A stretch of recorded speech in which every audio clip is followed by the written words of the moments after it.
warahmatullahi wabarakatuh.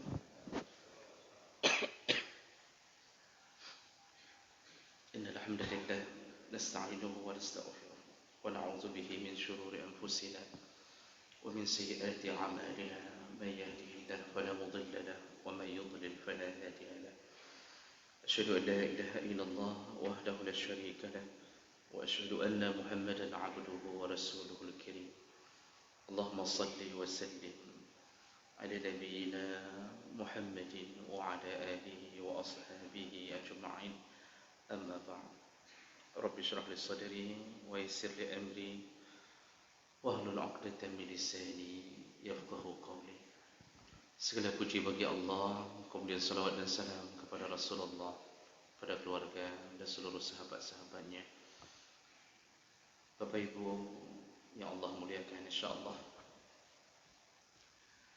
di pertemuan kita sebelumnya kita sudah membahas salah satu dosa besar yang tercantum di dalam kitab Az-Zawajir melalui dalil-dalil dari ayat dan hadis Nabi sallallahu alaihi wasallam, yaitu tidur di tempat yang tinggi tanpa ada pagar. Dan itu sebenarnya menjadi sebuah kiasan bagi semua amalan yang tujuannya mencelakakan diri sendiri. Jadi dilarang tidur di tempat yang tinggi, yang tempat itu tidak ada pembatas, karena takut ketika tidur terjatuh dan meninggal. Sehingga Nabi mengatakan barang siapa yang meninggal dalam keadaan seperti itu, maka Allah berlepas tangan darinya. Maka semua perbuatan yang mencelakakan diri sendiri hukumnya haram. Termasuklah merokok yang sudah kita bahas di pertemuan yang lalu. Dan berikutnya, dosa besar berikutnya adalah tarku wajibin min wajibatis salah al-mujamma' 'alayha aw al-mukhtalaf fiha inda man yara al-wujub ka tarki at-tuma'ninah fi ar-ruku' wa ghairi,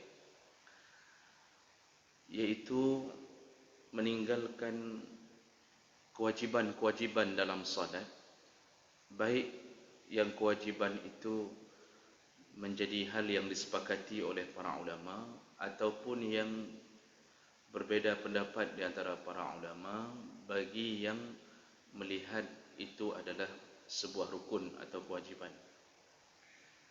Jadi ini ingin diajarkan pada kita bahawa salah satu dosa besar adalah meremehkan tata cara salat, terutama meninggalkan atau meremehkan gerakan-gerakan salat yang sifatnya wajib,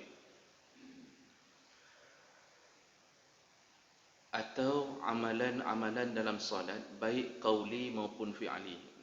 Kalau itu wajib, baik wajib itu disepakati atau terjadi perbezaan pendapat, maka bagi yang berprinsip bahawa itu wajib, kalau dia tinggalkan maka tetap berdosa.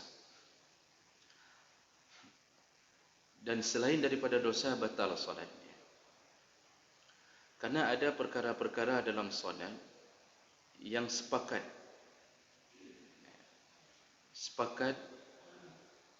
para ulama, maka itu wajib kita lakukan tanpa ada khilaf.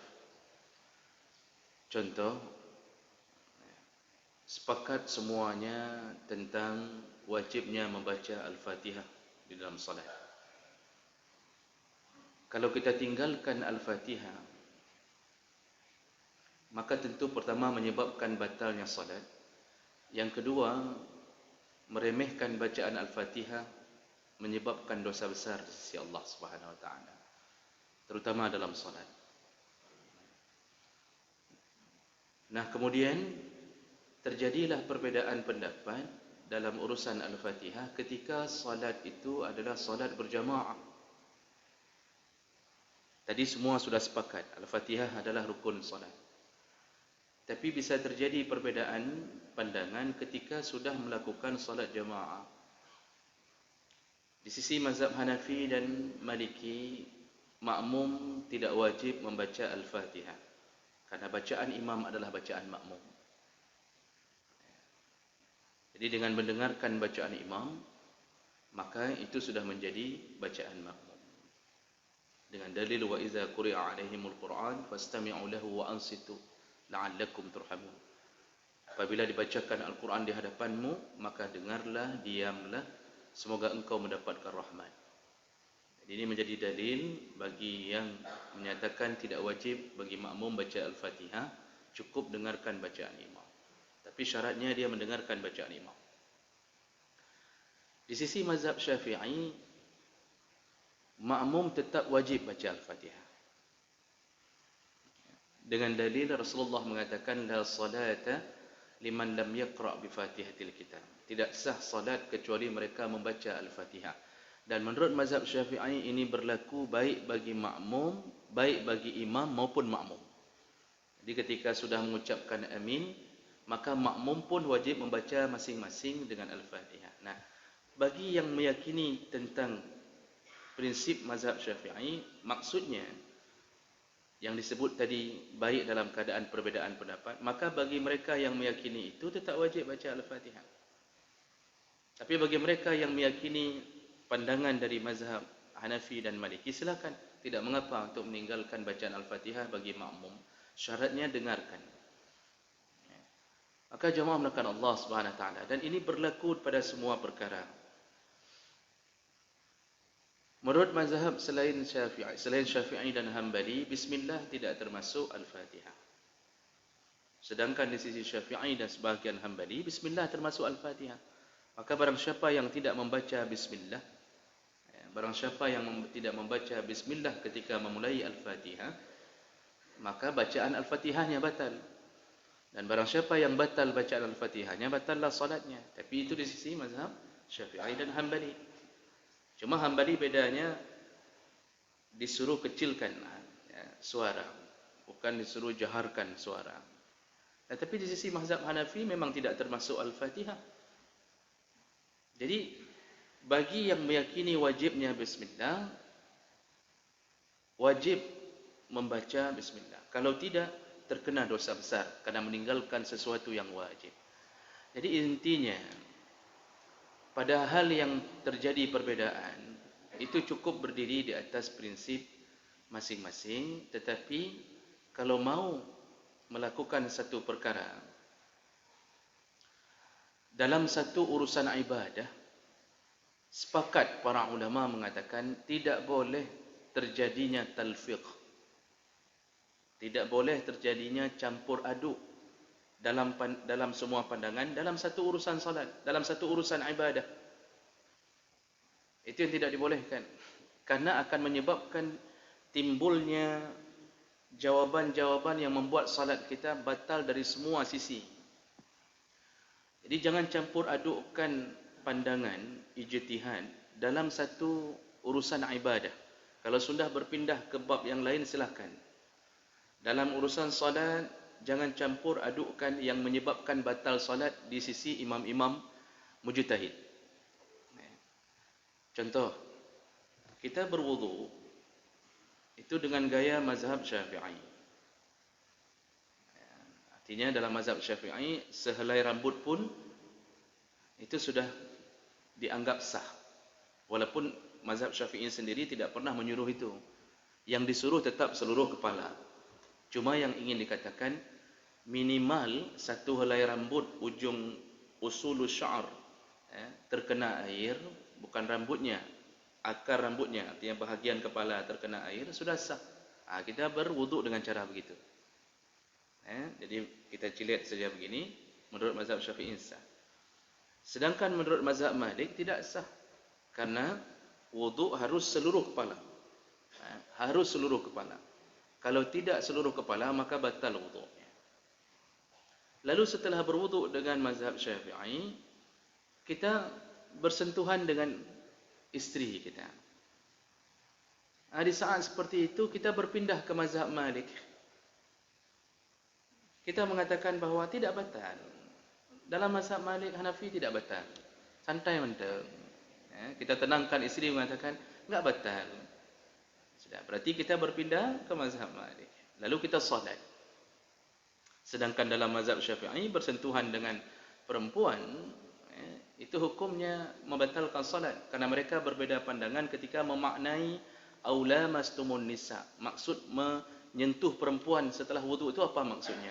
Kalau menurut mazhab Hanafi dan Malik itu berhubungan suami isteri baru batal. Maksud la masa itu berhubungan suami isteri baru batal.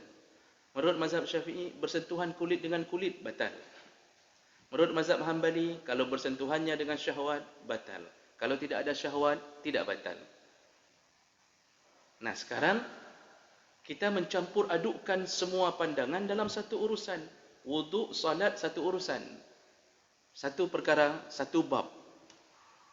Tadi berwuduk dengan model mazhab Syafi'i, hanya setengah kepala, lalu kemudian bersentuhan dengan perempuan, kita ambil pandangan mazhab lain yang kita tidak mau membatalkan lagi wuduk kita.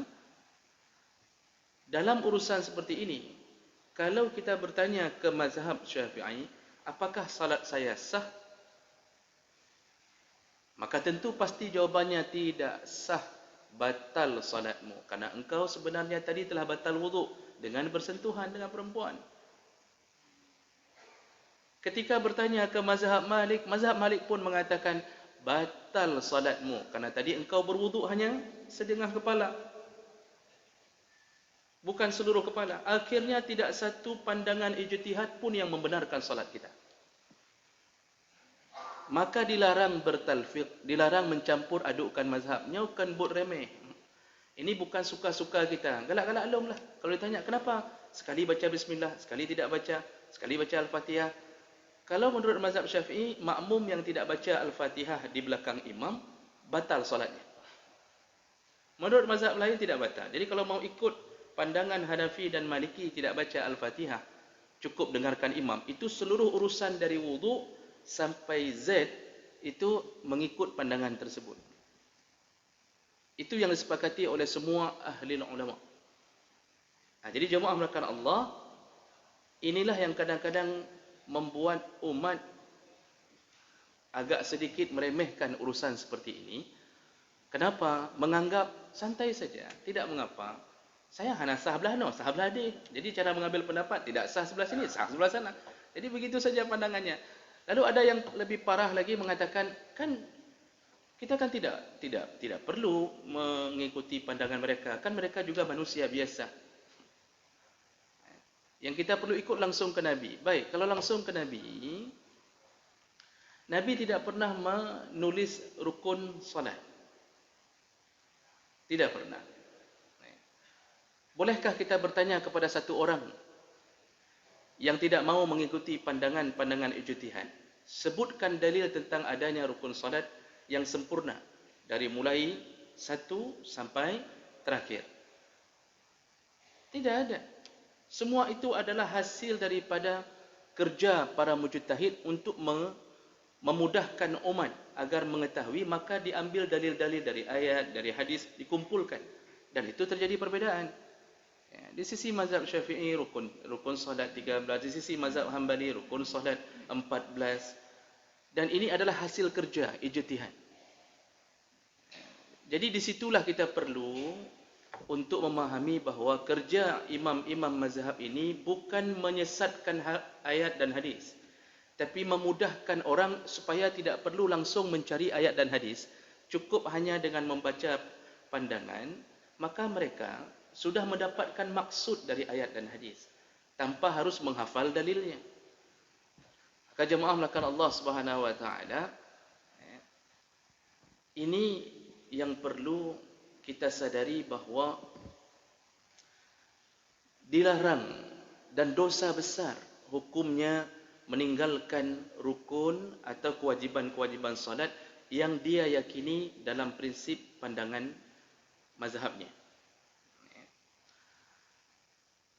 Rasulullah sallallahu alaihi wasallam berkata dalam hadis riwayat Tirmizi, Daruqutni dan Baihaqi dengan derajat yang sahih, la tujzi salat ar-rajul hatta yuqima salbahu fi ar-ruku' was sujud. Tidak sah, tidak diterima salat seseorang sampai benar-benar tegak tulangnya ketika rukuk dan sujud. Tidak sah. Jadi rukuk dan sujud pun menjadi salah satu perhatian dari pencipta kita.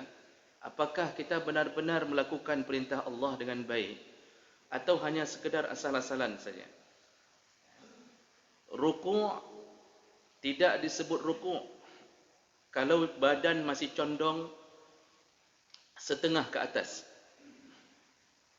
Jadi rukuk itu kata Aisyah ketika menggambarkan rukuknya Nabi, seandainya engkau teteskan air di atas tubuh Nabi ketika dia rukuk, maka sungguh air itu tidak akan jatuh ke bawah.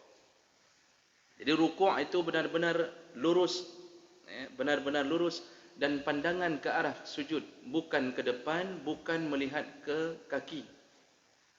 Karena kalau melihat ke kaki, kadang-kadang kita terpedaya dengan model kaki, belum potong kuku.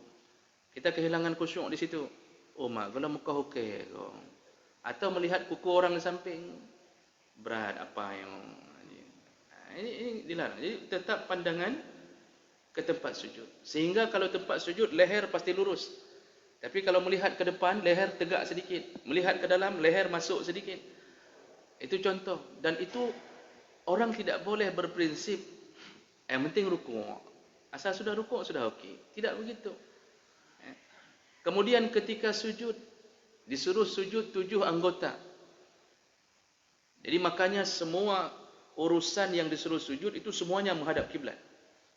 Tangan menghadap kiblat waktu sujud.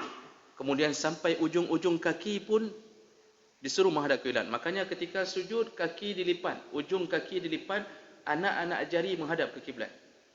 Jadi bukan menurunkan kaki belakang. Bukan menurunkan kaki belakang. Jadi ini yang mau dikasih tahu bahawa kalau seandainya seseorang sujud asal-asalan, bukan bermakna Allah memakai Rahman dan Rahimnya untuk memaklumi. Karena Allah menjadikan dunia ujian bagi kita. Adakah seorang guru yang memaklumi anaknya yang tidak mau buat PR tanpa ada uzur? Kenapa anak tidak buat PR? Kan ibu penyayang. Kan ibu orang yang saya tahu enggak pernah marah. Lalu ibu itu mengatakan, oh ya udah, enggak apa-apa nak. Enggak usah sekolah lagi pun enggak apa-apa. Adakah begitu? Tidak. Allah Subhanahu wa taala lebih penyayang daripada guru, lebih penyayang daripada orang tua. Kalau guru saja tetap menyuruh seseorang muridnya yang tidak ada uzur, tidak ada halangan untuk membuat pekerjaan, maka Allah menunggu pekerjaan itu dari kita. Maka sujud pun harus sempurna. Jemaah menakan Allah Subhanahu wa taala. Dalam hadis lain, riwayat Nasa'i, Ibnu Majah dan Ibnu Khuzaimah dan Ibnu Hibban dalam sahih-sahih mereka, naha Rasulullah sallallahu alaihi wasallam an naqratil ghuraq. Rasulullah sallallahu alaihi wasallam melarang seseorang sujud seperti burung gagak yang mematuk. Jadi dilarang sujud seperti burung gagak yang mematuk, maksudnya saking cepatnya. Jadi Allahu Akbar, Allahu Akbar. Padahal salah satu syarat dari semua gerakan adalah tuma'ninah. Tidak ada tuma'ninah, maka batal gerakan tersebut. Batal gerakan tersebut, batal salat. Batal salat, Allah murka, dianggap seperti tidak salat. Jadi ada orang yang hari ini kembali meremehkan urusan ini, mengira yang penting sudah salat. Masalah sikit-sikit kurang kan, ada salat sunat. Salat sunnah itu betul penutup kekurangan salat wajib yang tidak disengaja.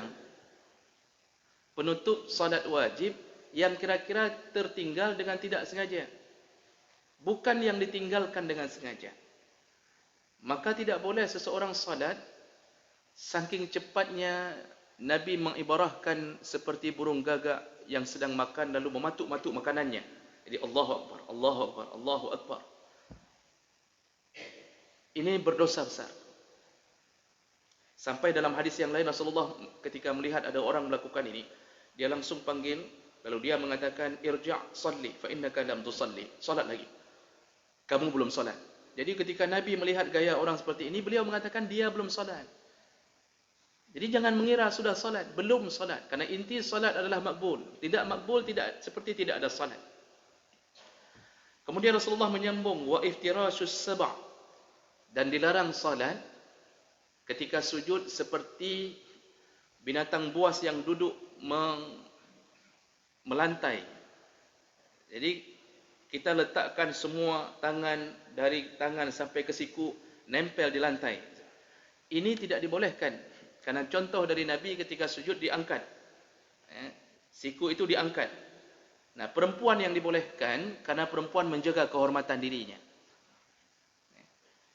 Dan tangan itu bukan melebar ke samping, tapi disuruh lurus ke depan menghadap ke kiblat.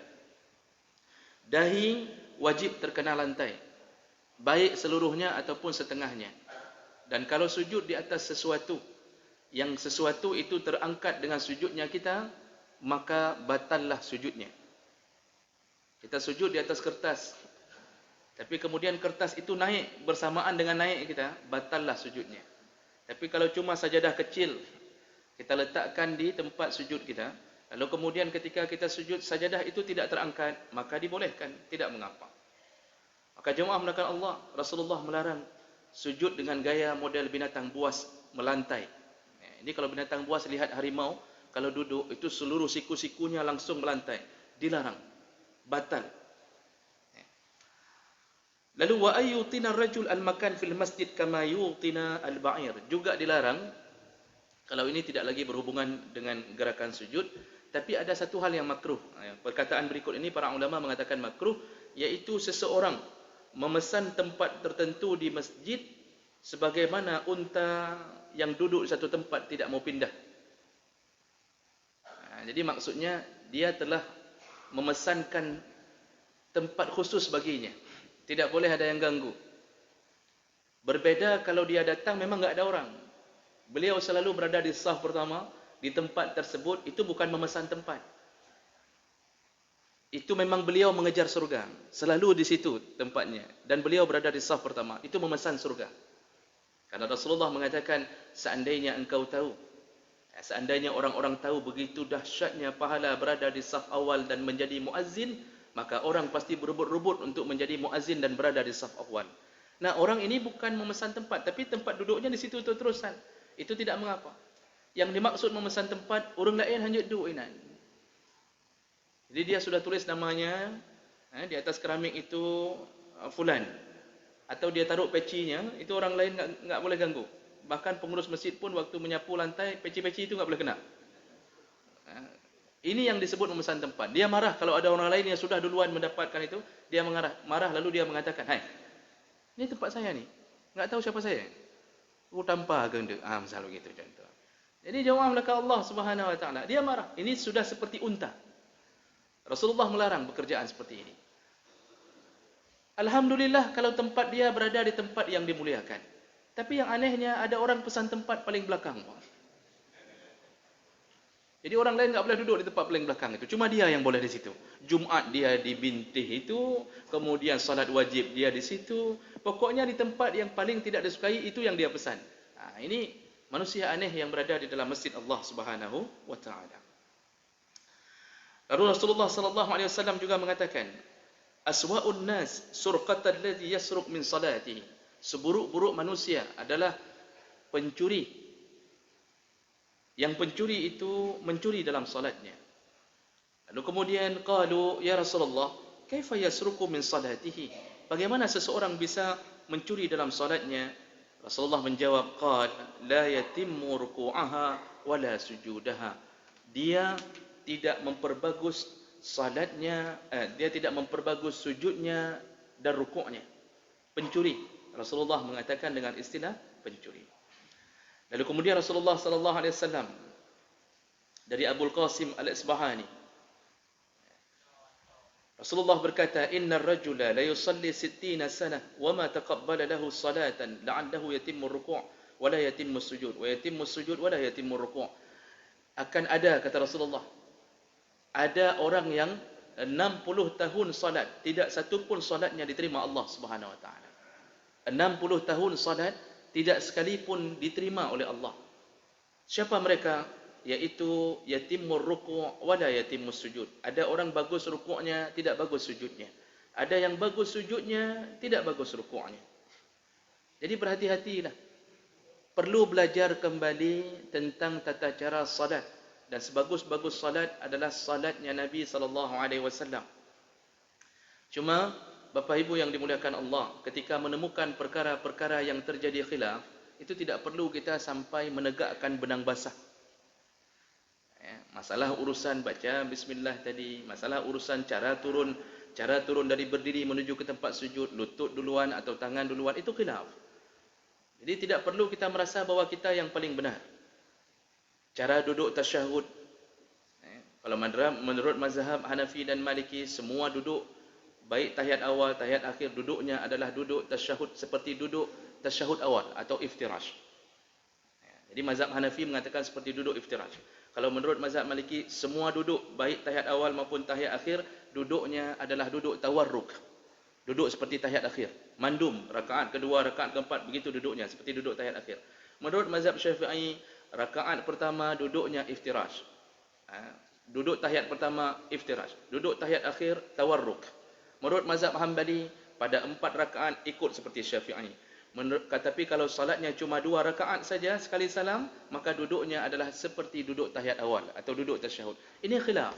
Jadi tidak perlu kita begitu lihat saudara kita di samping, salat subuh, dia tidak duduk seperti duduk tahiyat awal, tapi duduk seperti duduk tahiyat. Dia tidak duduk seperti duduk tahiyat akhir, tapi seperti tahiyat awal. Langsung kita memvonis. Langsung kita vonis. Padahal kita tidak pernah baca tentang luasnya ilmu fikih.